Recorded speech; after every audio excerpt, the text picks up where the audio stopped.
How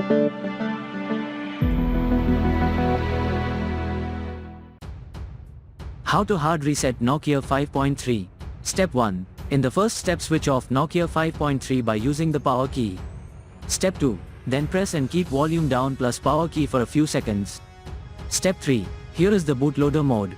Use volume rocker to switch options and power key to select.